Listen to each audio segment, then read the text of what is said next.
में आज हम एक कदम और आगे बढ़ेंगे और मॉडर्न हिस्ट्री का ये नेक्स्ट लेक्चर है। जब हमने लास्ट रीजनल स्टेट्स यानी कि India in the 18th century, autonomous state, regional states या socio economic political conditions of the 18th century का चैप्टर पढ़ा, जिसमें हमने फर्स्ट लेक्चर दिया जिसमें सूबाए अवध, बंगाल और हैदराबाद हमने कवर किया, जिन्हें आप सक्सेसर स्टेट्स के तौर पे जानते हैं। उसी कड़ी में आगे बढ़ते हुए हमारा आज का एक डिटेल्ड लेक्चर रहेगा जिसमें आज हम मराठा को टारगेट करेंगे। Multiple target of the states नहीं होगा। मराठा एंड सिख दो बड़े स्टेट हैं, इनको आप इंडिविजुअल सेंस में टारगेट करेंगे। उसके बाद आ जाएंगे मैसूर और फिर स्टेट्स अराउंड द दिल्ली। तो इस वे में इस चैप्टर का टारगेट होगा। मराठा को इतनी वेटेज आज हम देने जा रहे हैं। रीज़न देखिए, जब मुगल एम्पायर डिक्लाइन की तरफ जा रहा था उस टाइम पर अगर उन्हें कोई चैलेंज देने वाली प्रॉपर एक पावर थी तो वह मराठा थे, पहला क्लॉज। दूसरा, भारत में अगर मुगल की गिरती हुई इस साख को कोई अगर संभाल सकता था या उसको चैलेंज देने वाली दूसरी बड़ी पावर ब्रिटिशर्स, इनको यदि कोई ख़त्म कर सकता था तो वो मराठा थे। क्यों ऐसा हो गया कि जिस समय मुगलों की नींव रखी गई बाबर के द्वारा, ठीक उसी समय में अगर हम देखें तो भक्ति और सूफी ट्रेडिशंस भी भारत में चल रहे हैं और उसी भक्ति ट्रेडिशन के दौर में यही मराठा लैंड है जिस मराठा लैंड में आपको इंडिपेंडेंट थॉट का प्रचार और प्रसार देखने को मिलता है।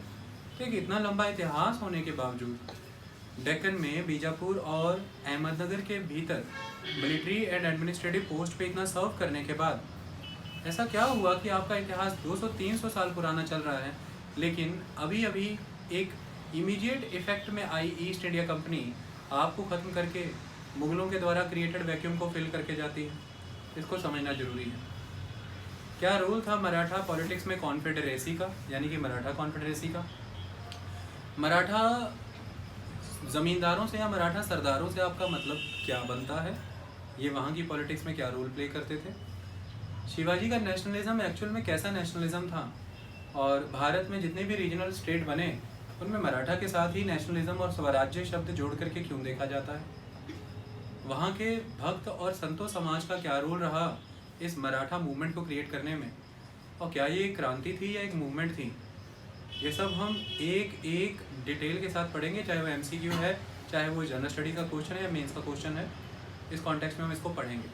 हर चीज़ को आपको डिटेल में समझना है। हम आज शुरुआत करेंगे शिवाजी से और इसका अंत करेंगे बाजीराव 2 1818 में, और सारे प्रोसेस को अब हम 1 बाय 1 फॉलो करते हैं। कड़ी दर कड़ी आप चीज़ों को समझते जाइए। सबसे पहले आपको एक इम्पॉर्टेंट पर्सन के बारे में बता देते हैं, इंट्रो वहाँ से फेंक देते हैं, फिर आगे उठा लेंगे। बिगनिंग, अगर आप बात शिवाजी की करें तो शिवाजी का टाइम क्या है? शिवाजी का बर्थ 10 अप्रैल 1627 और शिवाजी का निधन 13 अप्रैल 1680। क्लियर? तो 1627 से 1680 तक का भारत में शिवाजी का समय है। तो क्वेश्चन ये आता है कि मराठा पॉलिटिक्स में क्या शिवाजी एक शूटिंग स्टार थे? अचानक से उत्पत्ति हुई, कहीं आसमान से आ गिरे? बिग नो, ऐसा बिल्कुल नहीं है। दूसरा, क्या मराठा स्टेट तो मराठा किंगडम और वहाँ से मराठा एम्पायर तक का सफ़र तय करता है, इसमें शिवाजी के द्वारा यकायक ही कोई क्रांति कर दी गई अचानक से? तो ये क्या किसी तरह का कोई एक रेवोल्यूशन था? ऐसा भी नहीं है। ये लंबे समय से चलती आ रही एक मूवमेंट थी और ये मूवमेंट के पीछे बहुत सारे socio cultural, religious, economic and political reasons responsible थे। हमें उन्हें समझना है। ये सारी चीज़ों को समझते हुए अब हमें इसके बैकड्रॉप में जाना है, और अगर हम बैकग्राउंड अंडरस्टैंड कर गए हमें सारे कंसेप्ट पानी की तरह क्लियर होंगे। कभी लाइफ में एक सिंगल इवेंट और एक सिंगल पर्सन का नाम आपको रोट लर्निंग यानी कि रट्टाफिकेशन नहीं करना पड़ेगा। चलिए सिलसिलेवार तरीके से समझते हैं। पहले शिवाजी और इनके कंसेप्ट के बारे में। शिवाजी का संबंध एक बहुत इम्पॉर्टेंट पर्सन से है और इन इम्पॉर्टेंट पर्सन का नाम है शाहजी। शाहजी जो शिवाजी के क्या लगते हैं? फादर। और शाहजी का संबंध एक पर्सन के साथ है जिनका नाम है मालोजी। मालोजी कौन है? शाहजी के फादर। तो ये शाहजी के फादर हैं। तो इस तरह से ये लीनिएज क्रिएट हुई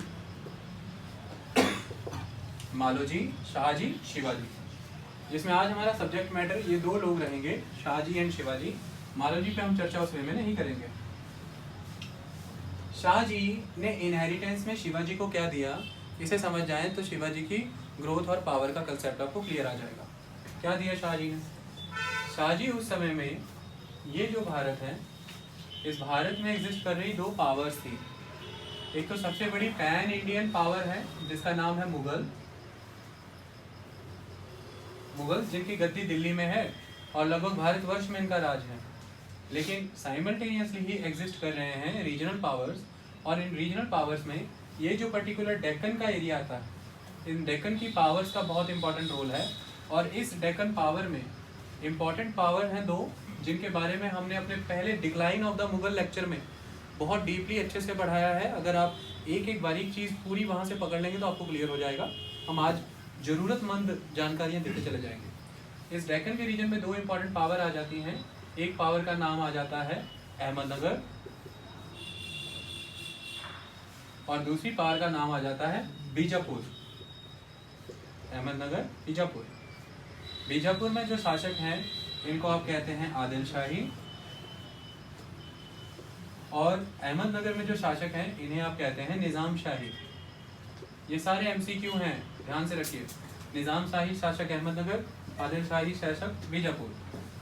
और इनके साथ तीन और किंगडम हुआ करती थी। बेराड़ होती थी, बीदर होता था और गोलकोंडा होता था। Golconda with the passage of time Berar को अपने साथ जोड़ लिया अहमदनगर ने, बीदर को अपने साथ जोड़ लिया बीजापुर ने, और अल्टीमेटली आपके सामने तीन रीजनल पावर खड़ी नजर आ रही हैं, अहमदनगर, बीजापुर और गोलकोंडा। गोलकोंडा में कुतुब शाही शासक हुआ करते थे, निज़ाम शाही, आदिल शाही, कुतुब शाही। तो हम अब इस चीज़ को, ये सारे ये भी क्वेश्चन है कि बेराड़ किस में चला गया अहमदनगर में, बीदर किस में गया बीजापुर में, ये सारी बातों का ध्यान रखो। गोलकोंडा को सीन से निकाल देते हैं क्योंकि उस लेवल पे इसकी रिक्वायरमेंट नहीं है, और अब हम सिंपली बीजापुर एंड अहमदनगर से ही आगे कंटिन्यू करना शुरू कर देते हैं। बीजापुर और अहमदनगर किस पहली एम्पायर के अवशेषों पर खड़े हुए, किसके रेलिक्ट पे ये खड़े थे? तो यहाँ पर एक बहुत इंपॉर्टेंट पावर का जन्म हुआ था डेक्कन में किसी जमाने में, जिसका नाम था बहमनीज। तो बहमनी शासक, जिसकी नींव किसने रखी थी? हसन बहमन शाह। तो हसन बहमन शाह के द्वारा बहमनी किंगडम की स्थापना हुई, और ये किंगडम किसकी कंटेम्परेरी थी? अपने ही साउथ में तुंगभद्रा रायचूर के इलाके में आने वाली एक पावर जिसका नाम क्या था? विजयनगर। तो जहाँ विजयनगर 1336 में हरिहर एंड बुक्का के द्वारा स्थापित की गई, वहीं बहमनी 1346 के अराउंड हसन बहमन शाह के द्वारा स्थापित की गई। तो 14th सेंचुरी की बहमनी किंगडम बड़ी तेजी से आगे बढ़ रही है, लेकिन with the passage of time Bahmani kingdom खत्म हो जाएगी, और बहमनी किंगडम के खत्म होने के बाद वही एरिया 5 किंगडम्स में डिवाइड होगा, जो मैंने अभी आपको बताया, अहमदनगर, बीजापुर, गोलकोंडा, बेराड़ और बीदर। और अल्टीमेटली कंसंट्रेट हो जाएंगे ये 5 स्टेट 3 स्टेट में, अहमदनगर, बीजापुर और गोलकोंडा। तो अब होता क्या है, जो बहमनी शासक हैं उन शासकों के समय में ही कुछ इंपॉर्टेंट फैक्शंस हैं जिन्हें सर्विसेज में इंक्लूड किया जा रहा है, और ये जो सेक्शन हैं इनके नेम ये थे निम्बालकर एंड घोरपड़े। तो निम्बालकर एंड घोरपड़े ये दो इंपॉर्टेंट महाराष्ट्र रीजन के सेक्शंस हैं जिन्हें बहमनी शासक अपने अंडर सर्विसेज में रखते थे। लेकिन इनके अलावा इसी महाराष्ट्र एरिया के जो बाकी के सेक्शंस थे, जो इन्हीं के बराबर का इन्फ्लुएंस रखते हैं, पूरे बहमनीज ने कभी भी अपनी सर्विसेज में उस लेवल पे इंक्लूड नहीं किया। इसकी वजह से ही निम्बालकर और घोरपड़े ज़्यादा सशक्त और मजबूत हो गए, और बाकी जो है वो धीरे धीरे बाद में इनकी कॉस्ट पे ही असर्टिव होंगे, इन्हीं को नीचे करके ऊपर उठने का काम करेंगे। अब हमें समझना होगा कि निम्बालकर एंड घोरपड़े को बहमनियों के द्वारा सर्विसेज में देने की ज़रूरत क्यों पड़ गई। जब हम इस क्वेश्चन का आंसर करेंगे तब आपको क्लियर कट पता लग जाएगा कि ये पर्टिकुलर रीजन में मराठा के क्रिएट होने में यहाँ की लोकल ज्योग्राफी और जियोमॉर्फोलॉजिकल फीचर्स का क्या रोल है। भारत के इतिहास में एक ऐसा साम्राज्य जिसमें ज्योग्राफी 80% तक रिस्पॉन्सिबल है उनके कैरेक्टर, उनके एटीट्यूड एंड उनकी दृढ़ संकल्प और निश्चय के लिए। आज जो उनके अंदर उनके एथिक्स हैं, सेल्फ रिलायंस है, करेज है, परसिवियरेंस है, ये सारी चीज़ें डिपेंड करती हैं वहाँ की ज्योग्राफी एंड क्लाइमेट पे। शायद ही कोई ज्योग्राफी क्लाइमेट से इतना प्रभावित होगा जितना मराठा। यूपीएससी मेंस का ये क्वेश्चन भी है। और इस ज्योग्राफी के कॉन्टेक्स्ट में अब हम इस पर्टिकुलर एरिया को डिफाइन करेंगे तो आपको समझ आ जाएगा कि बामनियों को निम्बालकर और घोरपड़े क्यों अपनी सर्विसेज में इंक्लूड करने पड़े। फिर बामनियों के चले जाने के बाद अहमदनगर और बीजापुर को क्यों ये मराठा के रीजन के लोगों को अपने साथ इंक्लूड करना पड़ा।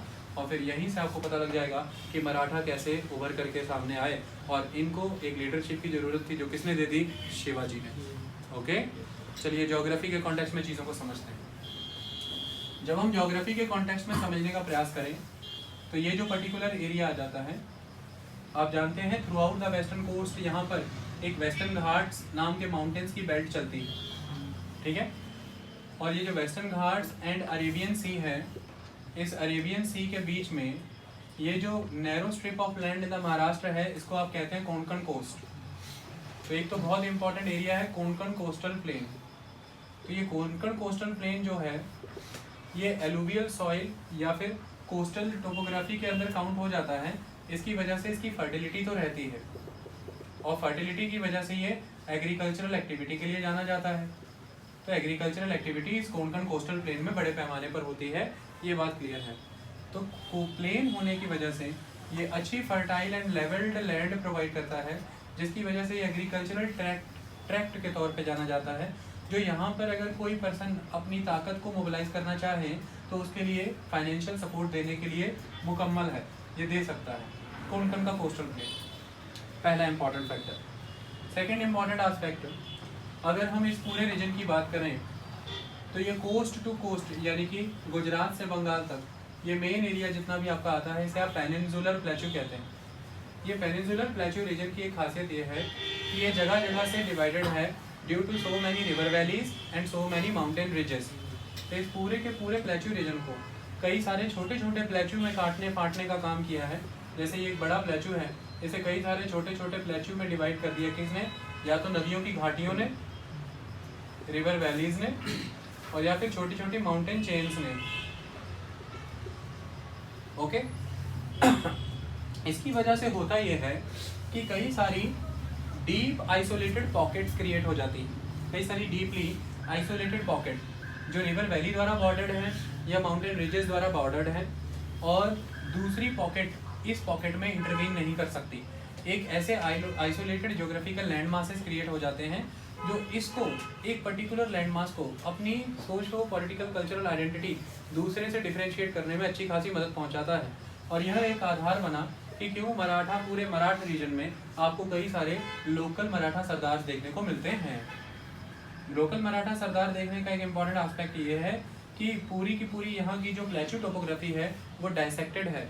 बहुत सारे mountain ridges and river valleys ने उन्हें छोटे छोटे पॉकेट्स में डिवाइड कर रखा है, और हर पॉकेट में अगर आपके पास समूचा साधन है रेवेन्यू जनरेट करने का तो आप अपनी प्राइवेट आर्मी या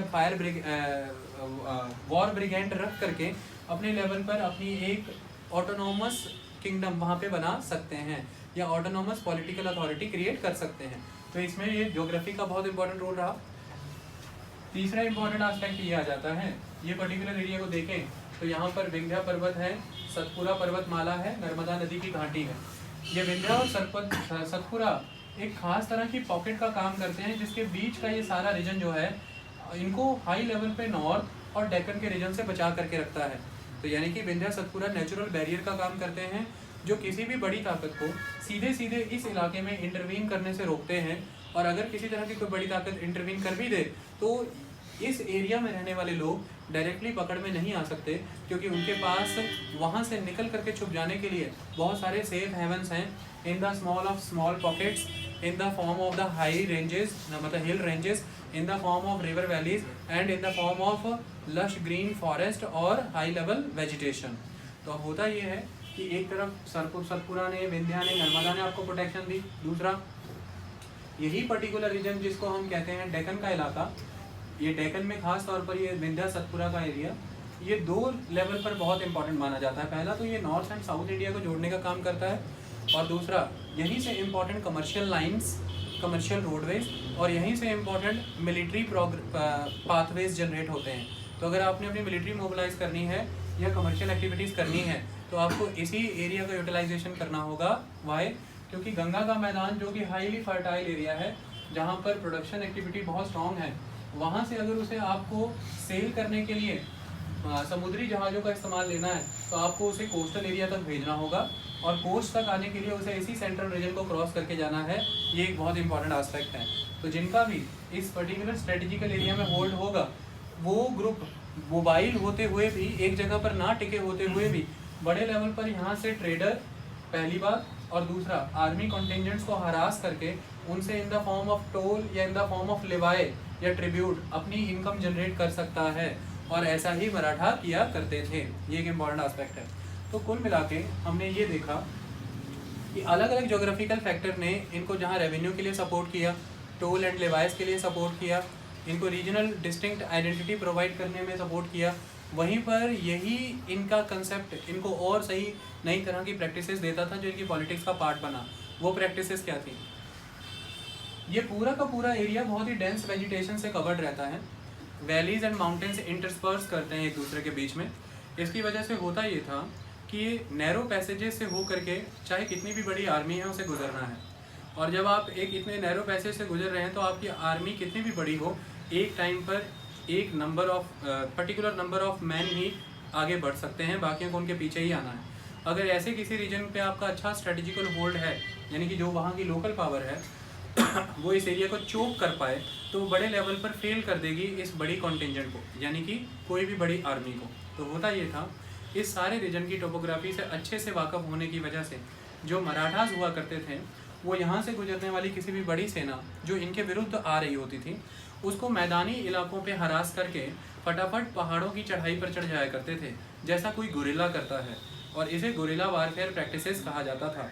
ये पहला तरीका है। दूसरा, ये जानते थे कि हमारे पास नंबर ऑफ आर्मी मैन कम है, इसकी वजह से कभी भी पिच्ड बैटल यानी कि मैदान में युद्ध नहीं लड़े जाते थे। तरीका ये रहता था कि कोई भी बड़ी आर्मी है वो लंबे समय तक सर्वाइव ही नहीं कर सकती एक एरिया में अगर उनको लोकल रीजन से supply of food and supply of the reinforcement of the army man ना मिले। तो गुरिल्ला वारफेयर प्रैक्टिसेस का दूसरा तरीका ये रहता है कि किसी भी आर्मी को आप इंटीरियर में ट्रैप करिए और उसके बाद उसके supply of food and supply of reinforcement को कट डाउन कर दीजिए।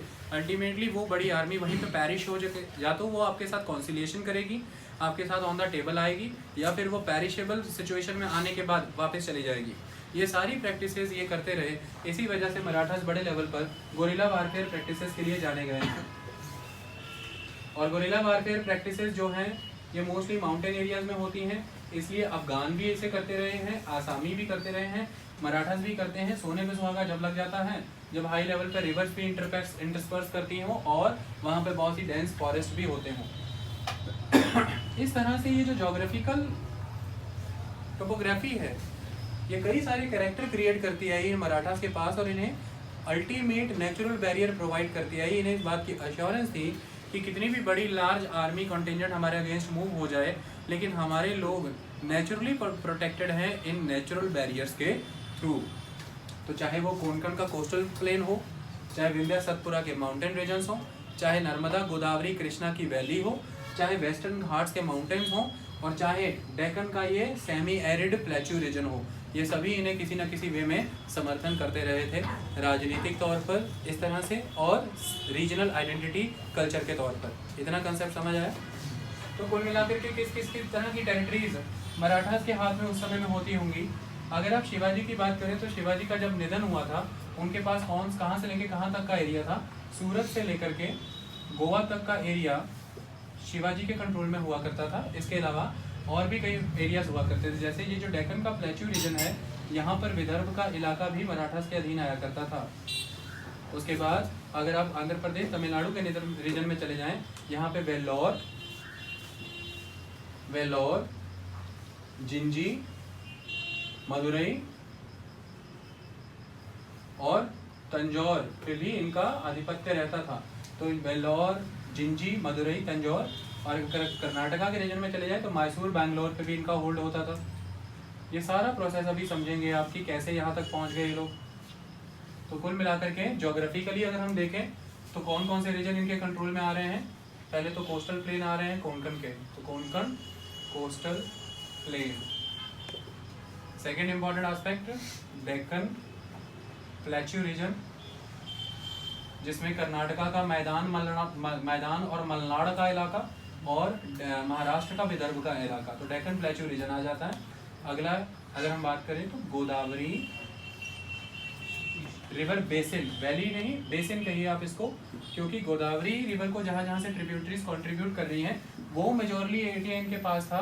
क्योंकि जब आप आगे बढ़ेंगे बाजीराव का समय आ जाएगा तो आप देखेंगे कि मालवा बुंदेलखंड एंड गुजरात भी इनकी टेरिटरी में इंक्लूड हो चुका है।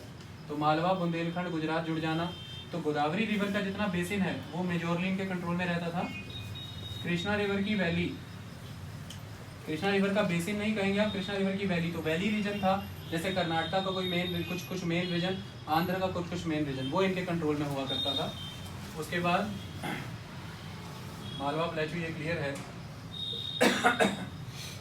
वेस्टर्न घाट्स माउंटेन,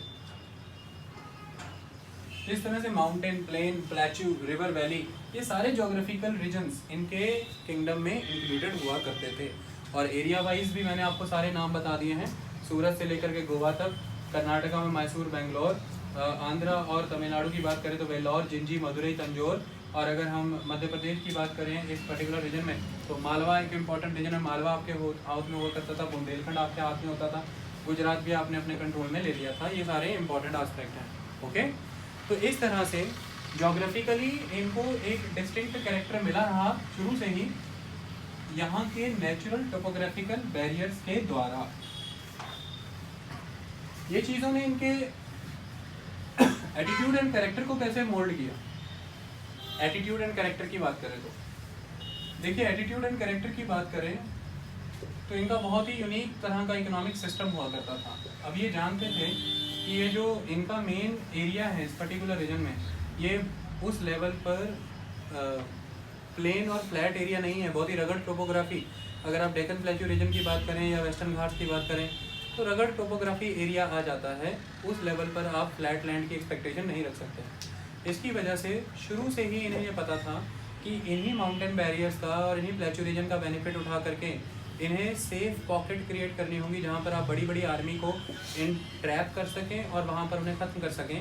इसकी वजह से ये एक काफ़ी मोबाइल कम्युनिटी की तरह, यानी कि घुमंतू कौम की तरह एग्जिस्ट करते रहे।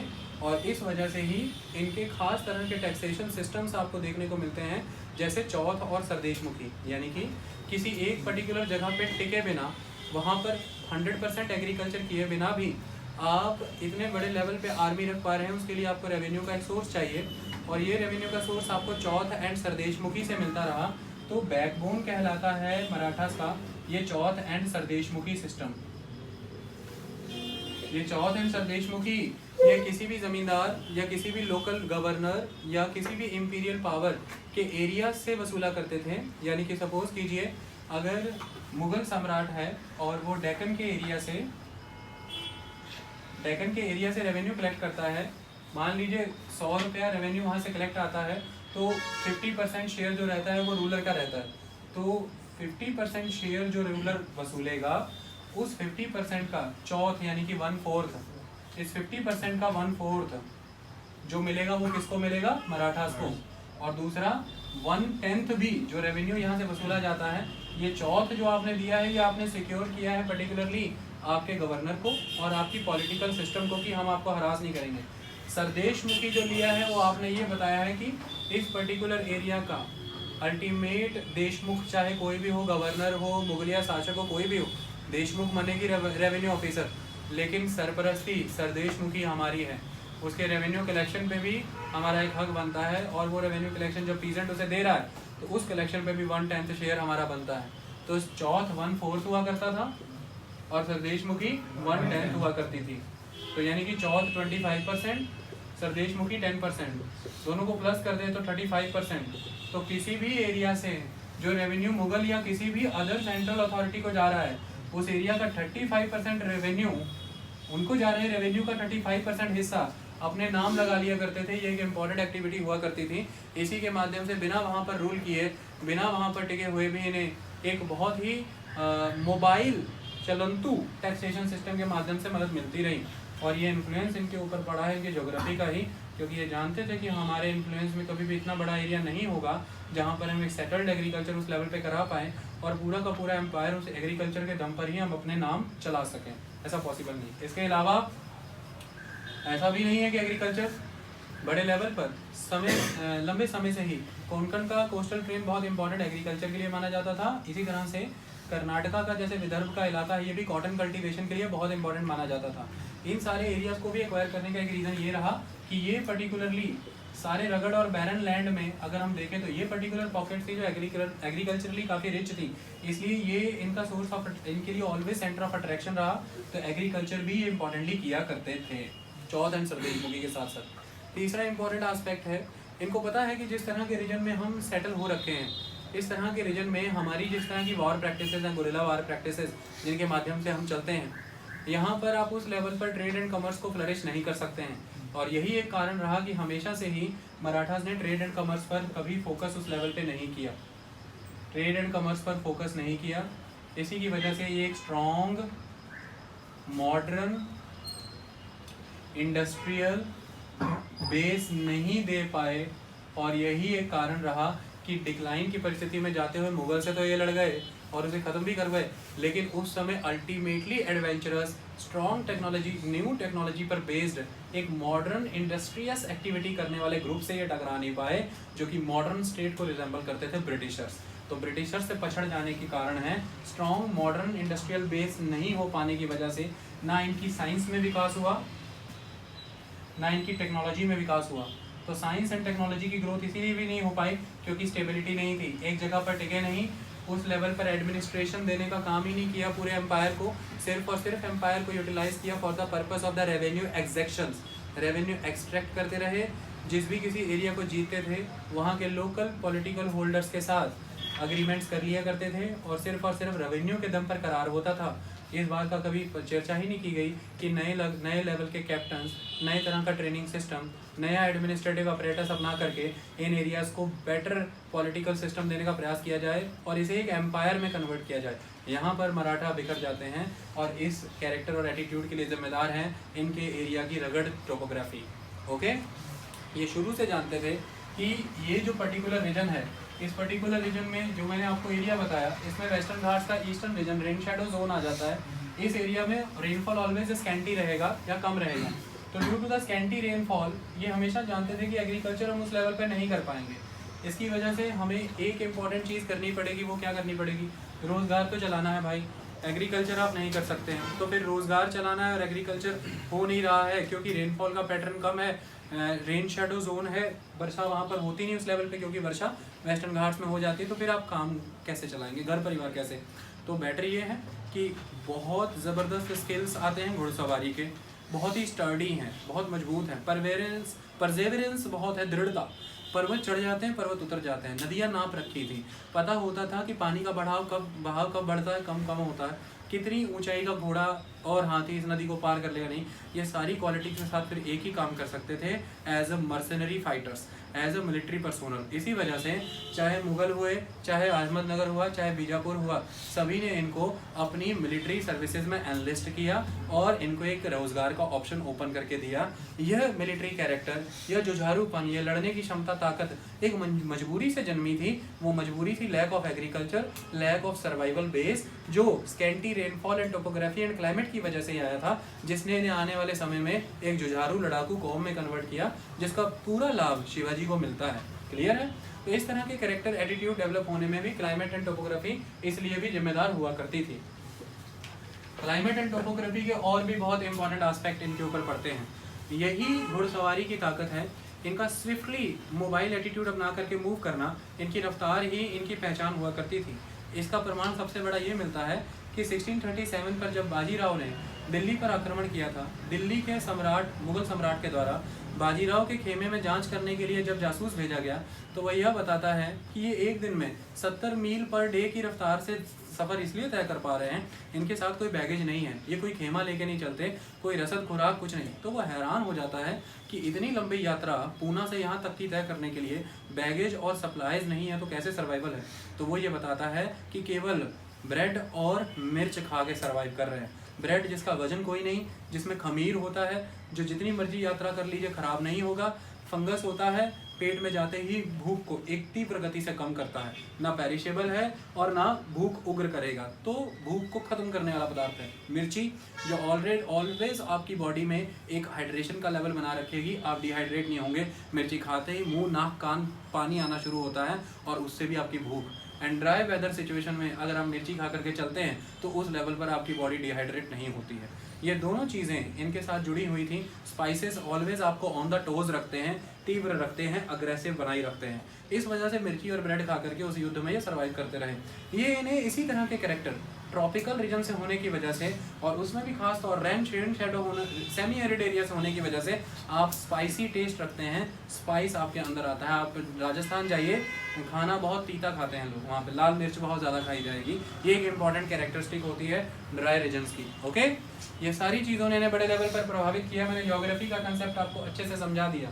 अगला इंपॉर्टेंट कंसेप्ट ज्योग्राफी का ये रह गया कि चाहे नियर विसिनिटी में बीजापुर था या गोलकोंडा था, बीजापुर था और अहमदनगर था, चाहे मुगल गुजरात और मालवा में बैठे हुए थे, लेकिन इनके इन्हीं आइसोलेटेड सेटलमेंट्स की वजह से और बड़े लेवल पर इम्पेनेट्रेबल बैरियर्स जो क्रिएट कर रखे हैं ज्योग्राफी ने, इसकी वजह से कोई भी कभी भी डायरेक्ट परमानेंट रूल यहाँ पर एस्टेब्लिश उस लेवल पे कर ही नहीं पाया, यानी कि अपनी मशीनरी यहाँ पे एडमिनिस्ट्रेशन की अप्लाई कर ही नहीं पाया। ऑलवेज उसको इस एरिया में अगर अपने साम्राज्य को बढ़ाना है, एडमिनिस्ट्रेशन को बढ़ाना है, उसे लोकल प्लेयर्स को लेके ही चलना होगा। इसी ज्योग्राफिकल रीज़न की वजह से जो बड़ी पावर हैं उनको हिंड्रेंस आती थी कि वो इस पर्टिकुलर रीजन में अपने स्टाफ को कैसे अपॉइंट करें। रेवेन्यू कलेक्शन करने के समय में लोकलाइट्स उपद्रव कर देते हैं। ऐसे में जो टुकड़ी सेना की वहाँ खड़ी होती है वो पर्याप्त नहीं होती, रीइंफोर्समेंट आ नहीं पाती क्योंकि रास्ते में ऑब्स्ट्रक्शंस बहुत है नेचुरल, और अगर आ भी रही होती है तो सप्लाई लाइन रास्ते में ही काट दी जाती है, उन्हें गोरिल्ला वारफेयर प्रैक्टिस से चोक कर दिया जाता है। तो एक ही मजबूरी बनती है कि जो लोकली सेटल्ड पॉलिटिकल सेंटर्स हैं उन्हीं के साथ करार किया जाए। यही कारण है कि चाहे बामनी हो, चाहे अहमदनगर हो, चाहे बीजापुर हो, उन्हें लोकल पावर सेंटर को ऑलवेज इंक्लूड करके चलना पड़ा एडमिनिस्ट्रेशन में। यहीं से निम्बालकर और घोरपड़े बामनियों में इंपॉर्टेंट हो जाते थे। Okay, clear, justified. ये एक कहानी है जो आपने एक लेवल पर समझी है। मराठा स्वराज्य की तरफ कैसे बढ़ा, नेशनलिज्म का थॉट कौन सा था? क्या ये वो मॉडर्न नेशनलिज्म था जो शायद अभी यूरोप में उस लेवल पे सुनने को नहीं मिला? नेशन स्टेट का कंसेप्ट अभी बाद में आएगा। फ्रांस का रेवोल्यूशन अभी शायद होना है और उसके पहले ही आप नेशन स्टेट नेशनलिज्म की बात कर रहे हैं। हिंद पंथ क्या है, या हिंद समाज या हिंद पादशाही क्या है? ये सारे कंसेप्ट्स का जवाब भी अब हम आपको भक्ति मूवमेंट की बैकड्रॉप में देते हैं। उसके बाद हम एक सीरीज़ में शिवाजी से आगे बढ़ेंगे। शिवाजी, संभाजी, राजा राम, ताराबाई और फिर शाहू के अधीन पेशवा बालाजी यानी कि बालाजी विश्वनाथ, सेकंड पेशवा बाजीराव वन, तीसरे पेशवा बालाजी बाजीराव, चौथे पेशवा माधवराव, पांचवें पेशवा नारायण राव, छठे पेशवा माधवराव नारायण, सातवें पेशवा बाजीराव टू, और खत्म हो जाएगा मराठा। क्लियर? यस। चलिए अब हम शुरुआत करते हैं इस कंसेप्ट की समझने की कि भक्ति मूवमेंट इनमें कैसा रोल प्ले करता रहा और किस राष्ट्रवाद की मैं बात कर रहा हूँ, कौन सा स्वराज्य है ये, शिवाजी यकायक इतने मजबूत कैसे हो गए अचानक से। अब हम भक्ति मूवमेंट की इम्पैक्ट को स्टडी करने का प्रयास करते हैं कि कैसे मराठा नेशनलिज्म का जन्म होता है। देखिए, आप सभी जानते हैं कि 14th और 15th सेंचुरी इम्पॉर्टेंट टाइम है उत्तर भारत में भक्ति मूवमेंट के पेनिट्रेशन का। अदरवाइज बहुत नीचे की अगर हम बात करें साउथ इंडिया की, तो यहाँ पर आपको 7th 8th सेंचुरी में ही अलवारा नायनारा संत नज़र आ जाते हैं जिन्होंने भक्ति मूवमेंट की शुरुआत वहाँ पे कर दी थी। फिर ये धीरे धीरे नॉर्थवर्ड पेनिट्रेट कर गई और 14th सेंचुरी एक इम्पॉर्टेंट टाइम है जब भक्ति मूवमेंट दिल्ली सल्तनत के दौरान उत्तर भारत में भी फैली, सूफी मूवमेंट भी फैली। इसी भक्ति मूवमेंट के तहत अगर आप महाराष्ट्र के इतिहास को पढ़ेंगे तो यहाँ पर 1296 में एक इम्पॉर्टेंट पर्सन होंगे जिनका नाम यहाँ पर है जनान देव, मतलब कि ज्ञान देव। जनान माने ज्ञान देव और ज्ञानेश्वर, तो ज्ञानेश्वर। तो जनान देव या ज्ञानेश्वर जी जो थे, इन्होंने 1296 में एक कंसेप्ट दे दिया। वो कंसेप्ट ये था कि अगर गॉड को आपको प्राप्त करना है, भगवान को प्राप्त करना है, जिससे आपको मोक्ष की प्राप्ति होगी, तो मोक्ष के प्राप्ति के लिए आपको किसी तरह का कोई आडंबर नहीं करना है, कोई शो नहीं करना है, पॉम्प नहीं करना है, किसी तरह की कोई कास्ट डिस्क्रिमिनेशन या class discrimination on the basis of the economy, caste on the basis of the societal hierarchy, caste discrimination on the basis of the birth god नहीं करता है। तो ज्ञानदेव ने क्लियरली कास्ट सिस्टम को डिनाई किया। इन्होंने social class hierarchy को negate किया। इन्होंने यूनिटी ऑफ द बीइंग की बात की, सभी एक हैं, सेम जो गुरु नानक कहेंगे सिखिज्म में। सिखिज्म देने वाले भी भक्ति संत हैं, गुरु नानक है ना, निर्गुण संत हैं, वो सरगुण निर्गुण दो होते थे। तो इन्होंने कास्ट सिस्टम को डिनाई कर दिया, क्लास सिस्टम को डिनाई कर दिया, यूनिटी ऑफ द बीइंग की बात की। इन्होंने बोला कि अल्टीमेटली गॉड से एक लीन होने जाने के लिए, आपको मोक्ष प्राप्त करने के लिए यह तय करना होगा कि आपके भीतर भक्ति कितनी है, आपकी इनर सोल कितनी प्योर है, आपकी individual devotion towards the God किस लेवल पे है। उसके बेसिस पे, उस डिग्री पे ये चेक होगा कि आपको मोक्ष मिलना है, आप भगवान से जुड़ते कि नहीं। कोई मीडिएटर की ज़रूरत नहीं, किसी तरह के रीति रिवाज करने की आपको आवश्यकता नहीं, और जाति धर्म संप्रदाय पंथ इलाका इस बात पे तय नहीं होता कि किसको मोक्ष मिलेगा क्या नहीं। इस बात ने क्रांति कर दी इस पर्टिकुलर रीजन में। तो आज के बाद हुआ क्या कि अब आप वर्शिप करना शुरू कर देंगे किसकी, समय आगे बढ़ेगा और एक पर्टिकुलर एरिया आपको महाराष्ट्र में मिल जाएगा जिसका नाम है पंढरपुर। और पंढरपुर में आपको एक गॉड मिलेंगे विठोबा, विठल भी कह सकते हैं आप, विठोबा। ये विठोबा जो है एक तरह से कृष्ण, और कृष्ण जो है एक तरह से विष्णु। तो ये विष्णु के ही फॉर्म है। क्यों? क्योंकि अब आप अगर बात करें तो ज्ञानेश्वर की जो बात है ये कहाँ से जाकर के मिल रही है, ये एक तरह से कृष्ण के द्वारा भागवत में दिए हुए ज्ञान से भी मिल रही है।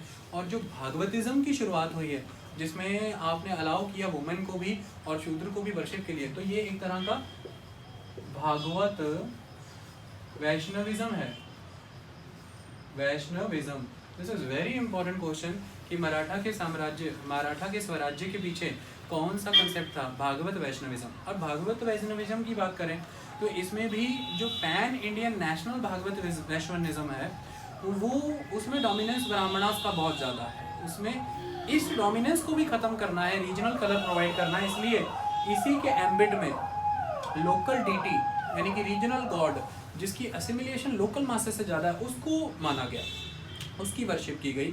तो that is Vithoba. It is a kind of Bhagavata Vaishnavism, it is a kind of Krishna Vishnu, it is Vithoba. अब हुआ क्या, यहाँ से एक चीज़ हो जाएगी, बड़ी जादुई चीज़ हो जाएगी। वो क्या है, मराठास के बारे में एक चीज़ बहुत इंपॉर्टेंट है कि मराठास की अगर हम बात करें तो इनके डिसेंट की बात करें तो ये अलग अलग लेवल पे अपना डिसेंट जस्टिफाई करते हैं। कुछ अपना डिसेंट मौर्य से ट्रेस करते हैं, कुछ अपना डिसेंट राठौर से ट्रेस करते हैं, और कुछ अपना डिसेंट यादवास से ट्रेस करते हैं। तो अलग अलग डिसेंट माने जाते हैं इनकी लीनिएज। अगर हम इनकी एथनिक ग्राउंड पे बात करें, एथनिसिटी की बात करें तो एथनिसिटी के ग्राउंड पर ये कुछ खुद को आर्यंस, कुछ द्रविडास, कुछ खुद को ट्राइबल्स और कुछ खुद को फॉरेनर्स। तो इसमें फॉरेनर, ट्राइबल, द्रविड़ा, आर्या सारे आ जाते हैं। अब एथनिकली भी मल्टी एथनिसिटी है, डिसेंसी यानी कि डिसेंट वाइज भी मल्टीपल ओरिजिन है, तो ओरिजिन वाइज भी अलग अलग है, एथनिकली भी अलग अलग स्टॉक से बिलोंग कर रहे हैं। तो होता क्या है, हुआ क्या, मराठा माने महाराष्ट्र के एरिया के रहने वाले लोग, it is a regional name, it is Maharashtra. तब हुआ क्या, सपोज कीजिए कि आर्या है, आर्यंस हैं, या द्रविडास है, या ट्राइबल कैरेक्टर है कोई भी, या फिर फॉरेनर है। इसमें हो क्या जाएगा कि इस पर्टिकुलर सभी ग्रुप्स में से वो ग्रुप जो पॉवर्टी स्ट्रिकन है, जो बैकवर्ड है, पुअर है, सोशली इकोनॉमिकली डिप्रेस्ड है, अंडर प्रिविलेज है, वो इन सभी में से बाहर आएंगे, वो इन सभी में से बाहर आएंगे।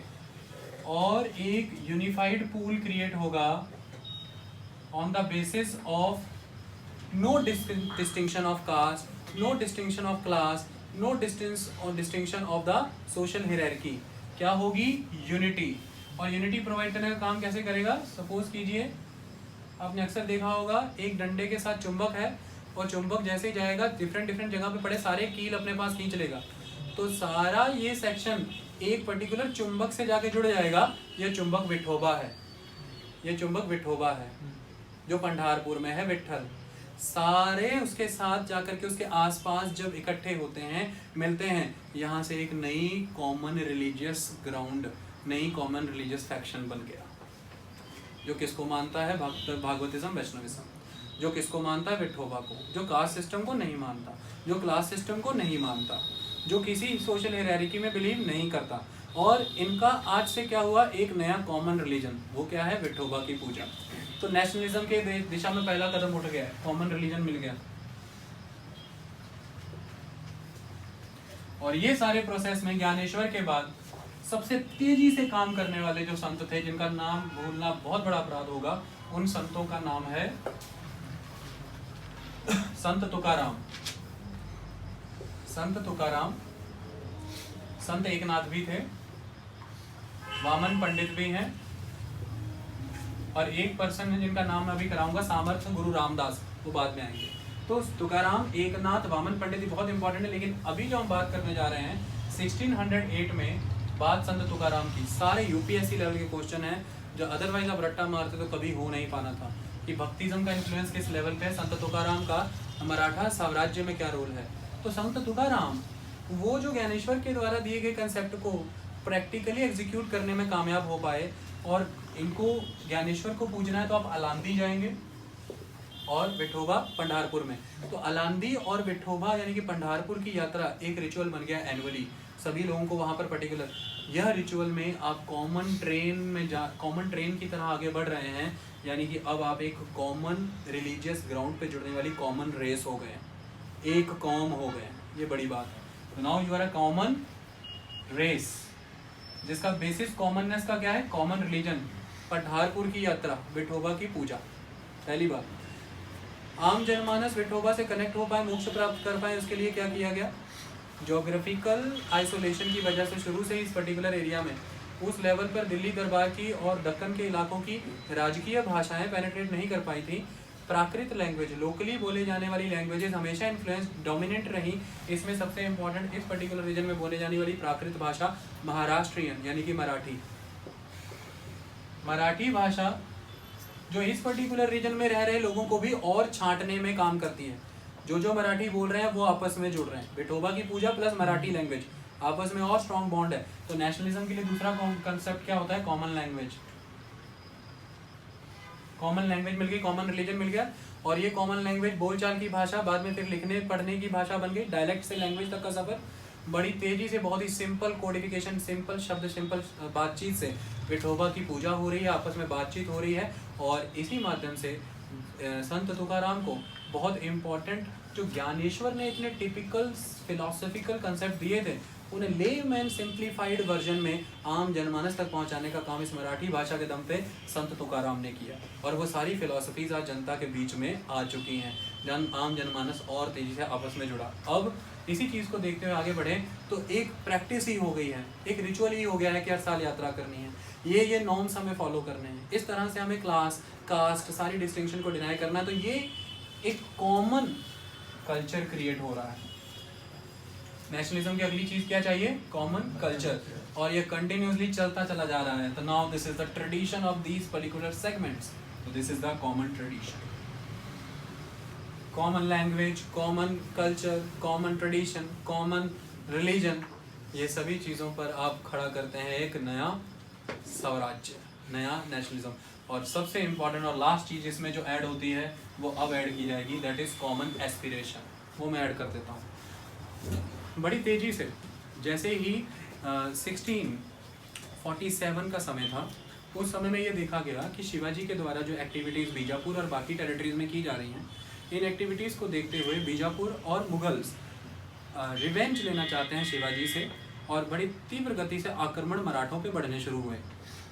इस आक्रमण को अगर हम देखें तो मराठास के माइंड में ये आया कि अल्टीमेटली ये आक्रमण मुस्लिम समाज के हैं। चाहे मुग़ल की बात की जाए, चाहे बीजापुर अहमदनगर की, ये समाज मुस्लिम काउंट होता है। ऐसे में अब तक एक्यूमुलेटेड हो रखे इतने इम्पॉर्टेंट एनर्जी को, यानी कि common language, tradition, culture and religion के दम पर जो एनर्जी पैदा हुई है, इस एनर्जी को डायरेक्शन देने के लिए अब एक नया मेंबर इस सीन में एंटर होगा। इनका नाम है सामर्थ गुरु रामदास। क्योंकि किसी भी ऊर्जा को सही दिशा और प्रवाह देना बहुत ज़रूरी है। अब मैं एंट्री करा दूँ उनकी।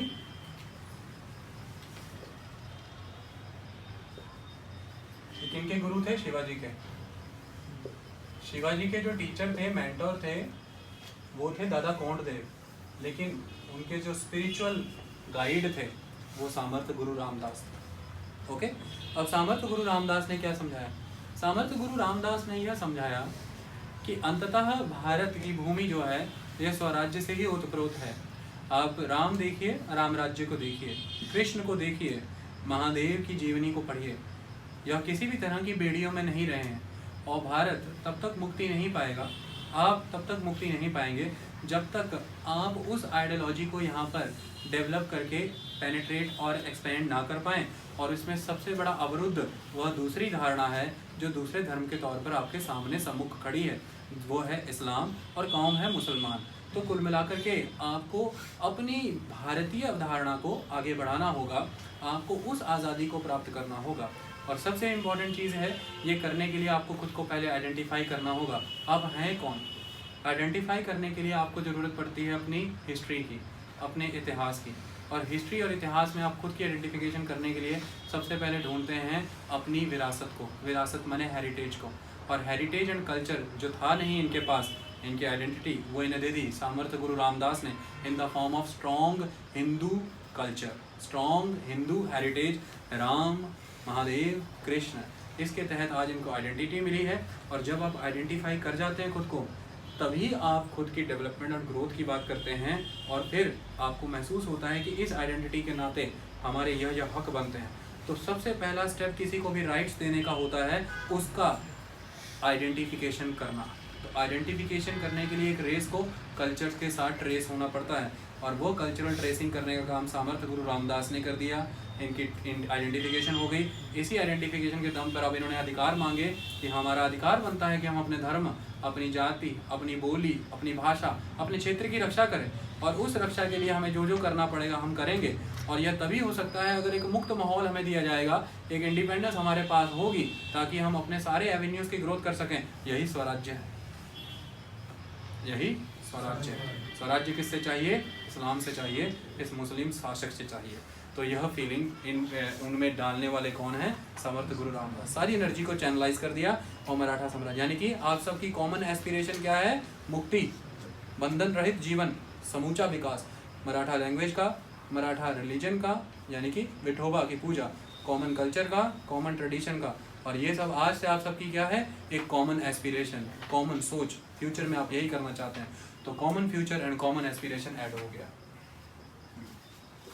क्लियर हो गया आपको? यही सारे नेशनलिज्म के इंग्रेडिएंट है ना, कॉमन फ्यूचर, कॉमन एस्पिरेशन। इसमें भक्ति संतों का क्या रोल था मैंने क्लियर कर दिया। अब हमने ज्योग्राफी का कंसेप्ट भी समझा, इनके character, attitude, quality, society, economy को कार्व आउट करने में। और हमने देखा भक्ति संतों के द्वारा क्या क्या रोल प्ले किया गया है इनके अंदर, ये sense of feeling of nationalism डालने में। बस अब चाहिए एक पॉलिटिकल लीडर। हमें रिलीजियस स्पिरिचुअल लीडर मिल गए, अब चाहिए पॉलिटिकल लीडर, वो है शिवाजी। शिवाजी जैसे ही आ जाएंगे, लीड कर देंगे पॉलिटिकली, बाकी ग्राउंड बनी पड़ी है 200 सालों से, तो सारा काम हो जाएगा। तो ये 200 सालों की मुहिम है जिसको लीड करने का दमखम शिवाजी में था। इसलिए मात्र 53 ईयर के जीवन में, उसमें भी 20 साल के बाद तो कमान ही संभाली है, एक पर्सन मराठा को एक मराठा क्लैन से, एक मराठा स्टेट से होते हुए एक मराठा किंगडम की छवि तक पहुंचाता है। ये बड़ी बात है। ओके, चलिए अब हम शिवाजी के संदर्भ में इसको समझने का प्रयास करते हैं। 1 बाय 1 सब पढ़ेंगे। ओके, शिवाजी। देखिए, शिवाजी के बारे में अगर हम पढ़ें तो आपको मैं बार बार कह रहा हूँ कि हमारे डिक्लाइन ऑफ द मुगल के चैप्टर बहुत ज़रूरी हैं। आप एक बार अच्छे से देख लें, डिटेल में हमने सारा कराया हुआ है, सारी एक एक फैक्ट। आज हमारा एक जो प्रोसेस रहेगा स्ट्रीमलाइनिंग प्रोसेस रहेगा, इन्फॉर्मेशन नेसेसरी सारी आएगी, बट हम पहुंचना चाहते हैं शाहू पर, उसके लिए शिवाजी को हम टारगेट कर रहे हैं। समझ लो बात। डिक्लाइन में हमने पर्टिकुलरली फोकस इस एरिया पे किया। शिवाजी, मैंने आपको इनकी डेट बता दी थी 10 अप्रैल 1627। शिवाजी का जन्म 1627 में होता है और ultimately Shivaji in the form of services, किन के तहत सर्विसेज की शुरुआत करते हैं, और शुरुआत होती है बीजापुर, बीजापुर का राज्य। और बीजापुर में शिवाजी का कंटेम्प्रेरी कौन सा शासक है? मोहम्मद आदिल शाह। मोहम्मद आदिल शाह। ये मोहम्मद आदिल शाह जो है ये 1627 से 1657 तक का टाइम काट के जाएगा। मोहम्मद आदिल शाह के तहत काम की शुरुआत होती है, अपना करियर बिगिन करते हैं। और करियर किस फॉर्म में बिगिन होता है उसके लिए आपको थोड़ा सा शाहजी को अंडरस्टैंड करना पड़ेगा। आपको सारी कहानी समझ आ जाएगी कि शिवाजी का अपनी माता जीजाबाई के साथ इतना स्ट्रॉन्ग रिलेशन क्या था, दादा कोंडदेव का रोल क्या है, और इम्पॉर्टेंटली बीजापुर और कर्नाटक मैसूर का शिवाजी के इतिहास में क्या रोल है, पूना इतना इम्पोर्टेंट क्यों हो जाता है। जब हम शाहजी की बात करते हैं तो शाहजी मेनली अहमदनगर के निज़ामशाही शासकों के under as a military personnel work किया करते थे, क्योंकि मैंने आपको बताया था कि वर्किंग पोर्टफोलियो के तौर पर ये एक बहुत इंपॉर्टेंट ऑप्शन था इन लोगों के पास, और ये इस तरह से काम कर लेते थे। तो मिलिट्री पर्सोनल के तौर पर शाहजी अहमदनगर के किंगडम के अंडर काम कर रहे हैं। बहुत से मराठा सरदारों को अहमदनगर और बीजापुर ने अपने तहत मिलिट्री सर्विसेज और बाद में सिविल एडमिनिस्ट्रेशन में भी इंडक्ट किया, लेकिन इन the form of subsidiary partner के तौर पे। लेकिन with the passage of time इनकी सिग्निफिकेंस इतनी बढ़ती चली गई कि ये सेकंड और थर्ड रेट के ऑफिसर तक की कैटेगरी तक भी जाने लग गए थे। ये इंपॉर्टेंट था। अहमदनगर के इतिहास में एक बहुत बड़ा परिवर्तन आता है। लगातार मुगलों के आक्रमण की वजह से अहमदनगर गिरता चला जाता है, लेकिन अचानक से अहमदनगर के रक्षा के पटल के ऊपर एक योद्धा का आगमन होता है, और ये योद्धा का नाम है मलिक अंबर। अगर हम बात करें तो उधर से अकबर रिप्लेस हो रहा है इतिहास में मुगलिया सल्तनत में, और जगह पर आ रहा है जहांगीर। इसी तरह से अहमदनगर में पदार्पण हो रहा है एक पर्सन का, मलिक अंबर। और मलिक अंबर जो है ये मेनली 1618 से 1627 तक काफ़ी इम्पोर्टेंट फैक्टर कंसिडर हुआ है डेक्कन की पॉलिटिक्स में। जहांगीर को ये बहुत से चैलेंजेस देता रहा है। मलिक अंबर जो कि एक रीजेंट हुआ करता था अहमदनगर के निज़ामशाही शासकों का, इसने अहमदनगर की लॉस्ट ग्लोरी को फिर से रीस्टोर करने का काम किया। ये बहुत इंपॉर्टेंट था। और इसने हाई लेवल पर शाहजी की सर्विसेज को एनलिस्ट किया। शाहजी का रुतबा और क्लास मलिक अंबर के तहत ग्रो होती चली गई, ये एक इम्पॉर्टेंट आस्पेक्ट। अंततः अहमदनगर के साथ मुगलों के करार हो जाते हैं, अहमदनगर के साथ पैक्ट साइन होता है। यह तय कर लिया जाता है कि मराठास को इस बॉर्डर से हटा दिया जाए। फाइनली शाहजी खुद को शिफ्ट करते हैं और बीजापुर की सर्विसेज में आ जाते हैं। 1636-37 का वो टाइम है जब शाहजी अहमदनगर की निज़ामशाही डायनेस्टी से निकल करके बीजापुर की आदिल शाही डायनेस्टी में एंटर लेते हैं। क्लियर है आपको? बीजापुर की आदिल शाही किंगडम में एंट्री हो जाती है किनकी? शाहजी की। ये टाइम कौन सा है? 1637 के अराउंड। लेकिन आपको यह भी याद होगा कि इस समय में बीजापुर के भी कई तरह के करार हो जाते हैं। किनके साथ? मुगलों के साथ। और मुगलों के साथ हुए इन करारों के तहत, क्योंकि गद्दी पर अब कौन बैठा हुआ है? शाहजहां। और बीजापुर के साथ करार करने वाला पर्सन कौन था? शाहजहां। उसकी ट्रीटी हुई थी इस टाइम पे, अगर आप रिकॉल करेंगे। इस ट्रीटी के तहत यह तय किया गया था कि आप मराठास को मुगलों के बॉर्डर पे सर्विसेज में नहीं रखेंगे, उनको आपको डाउनवर्ड सर्विसेज देनी होंगी डेक्कन के रीजन में। और यहीं से शाहजी का एक नया करियर शुरू होता है कर्नाटका के रीजन में। ये एक इम्पॉर्टेंट इवेंट है। अब यहाँ से एक बहुत बड़ा मोड़ आएगा, ये कर्नाटक की तरफ शिफ्ट हो जाएंगे। और इसी तहत शाहजी के द्वारा बड़े लेवल पर मैसूर बेंगलोर का एरिया, कर्नाटक में मैसूर बेंगलोर का एरिया अपने नाम जोड़ लिया जाता है। क्लियर? मैसूर और बेंगलोर का एरिया अपने नाम जोड़ लिया जाता है। शाहजी का ग्राफ क्लियर है आपको? 1637-38 में ये सब हो रहा है। 1627 में कौन जन्म ले चुका है? शिवाजी। शाहजी के पास जब शाहजी अहमदनगर के तहत काम किया करते थे, उसके बाद बीजापुर के बाद शाहजी को सैलरी के तौर पर कौन सा एरिया जागीर की फॉर्म में मिला हुआ था? पूना। तो शाहजी के पास कौन सी जागीरदारी थी? पूना। तो पूना तो अल्टीमेटली शिवाजी के पास ही हो, यानी कि शाहजी के पास था। अब होगा क्या? शाहजी की मैरिज किन से होती? शाहजी की 2 पत्नियां थी और अनेक संतानें थी। और उनमें से जो उनकी प्रथम पत्नी थी वह थी जीजाबाई। शाहजी की प्रथम पत्नी जो थी वह थी जीजाबाई। जीजाबाई के बारे में कुछ जानना होगा। आप जानते हैं मोहम्मद बिन तुगलक के समय में राजधानी दिल्ली से शिफ्ट करके महाराष्ट्र के दौलताबाद में कर दी गई। उसका पहला नाम देवगिरी था, उसने नाम बदल के दौलताबाद रख दिया। उसके पीछे जाओ इतिहास में तो देवगिरी जानी गई है यादवास के लिए, देवगिरी के यादवा। तो ये यादवा ही क्लैन है यहाँ पर एग्जिस्ट कर रहा, जिनकी लीनियज से बिलोंग करती यादवों की पुत्री है जीजाबाई। जीजाबाई से विवाह हो गया किसका? शाहजी का। संतान उत्पन्न हुई कौन सी? शिवाजी। लेकिन अब कहानी क्या बन जाती है, 1636-37 के अराउंड ही यादवास जो हैं, जहाँ से जीजाबाई आती हैं, शिवाजी का ननिहाल, ये यादवास मुगल्स के साथ अलायंस कर लेते हैं।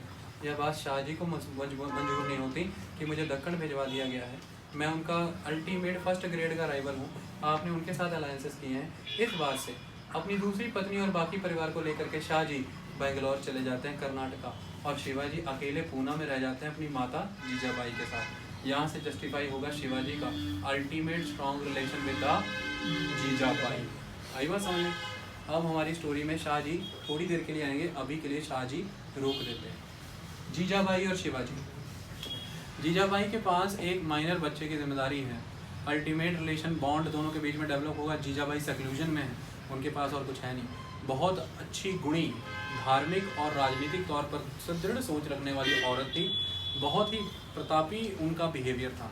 ऐसे में उन्होंने हमेशा शिवाजी को रिलेट किया राम, शिव, महादेव। नाम देखिए शिवाजी, हमेशा उन्होंने कृष्ण, राम, महादेव इस तरह की स्टोरी सुना करके कि हीरोइज्म का एक्ट बहुत स्ट्रांगली उसके अंदर इनकलकेट कर दिया। सेकेंड इंपॉर्टेंट एस्पेक्ट, शाहजी के द्वारा शिवाजी की टीचिंग, उसकी युद्ध और शस्त्र शिक्षा के लिए, बड़े होने के लिए, ग्रोथ के लिए एक वार्डन या एक गार्जियन या एक मेंटर या ट्यूटर, आप कुछ भी कहिए, फिट किए गए थे, जिनका नाम था दादा कोंडदेव।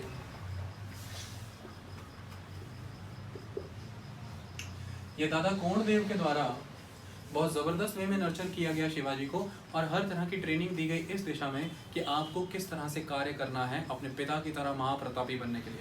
शिवाजी के अंदर भी उग्रता बहुत थी सारी चीज़ों में एक्सेल करने के लिए। शिवाजी अपने पिताजी जैसा भी बनना चाहते थे, उनके कारनामे सुन रखे थे और अपने एरिया को बढ़ाना भी चाहते थे। ये सारी चीज़ें हैं, और ऐसे में शिवाजी युवा अवस्था को प्राप्त कर रहे हैं और शिवाजी का विवाह हुआ। शिवाजी का विवाह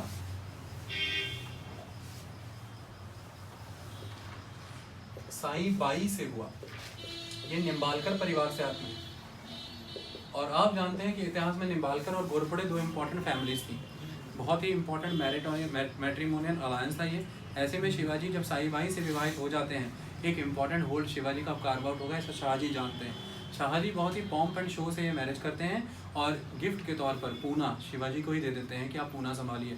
शिवाजी को इसके बाद फ्री हैंड मिल जाता है पूना को टैकल करने का। शिवाजी बड़े हो रहे हैं, लेकिन उस लेवल पर पूरे मौतवार नहीं हुए हैं पूना के, क्योंकि अभी भी दादा कोंडदेव जिंदा हैं। अंततः 1646 का टाइम आ जाता है, दादा कोंडदेव, उनके गुरु की मृत्यु हो जाती है, और 1646 का ही टाइम है जब इंडिपेंडेंट 20 साल की उम्र में पूना का पूरा चार्ज अब शिवाजी के पास है। यहाँ से शिवाजी की कहानी शुरू होती है। क्लियर? 1646-47 शिवाजी की कहानी की शुरुआत करते हैं। शिवाजी अपनी गद्दी पर नशीन होने के बाद इस बात को एंश्योर करते हैं कि सबसे पहले हमें जितने भी हमारे सराउंडिंग में हॉस्टाइल पावर जो कल को हमें नुकसान दे सकते हैं, जिनमें सबसे इम्पोर्टेंट बीजापुर है, संधि कर चुका है मुगलों के साथ अहमदनगर पर भी, अहमदनगर भी है, अहमदनगर बीजापुर, इनको सेटल करना होगा। इसके लिए शिवाजी तेज़ी से बीजापुर के बॉर्डर में आने वाले जितने भी कोंकण के प्लेन को, वेस्टर्न घाट को टच करने वाले किले हैं, उनकी किलाबंदी करना शुरू करते हैं, उन्हें जीतना शुरू करते हैं। इस प्रोसेस में दो इंपॉर्टेंट फैक्टर हैं। सबसे पहला इंपॉर्टेंट एस्पेक्ट ये है कि शिवाजी बीजापुर के साथ एक साइंटिफिक बॉर्डर बना लेना चाहते थे कि कल को बीजापुर अगर असर्टिव होता तो मैं सिक्योर रहूं।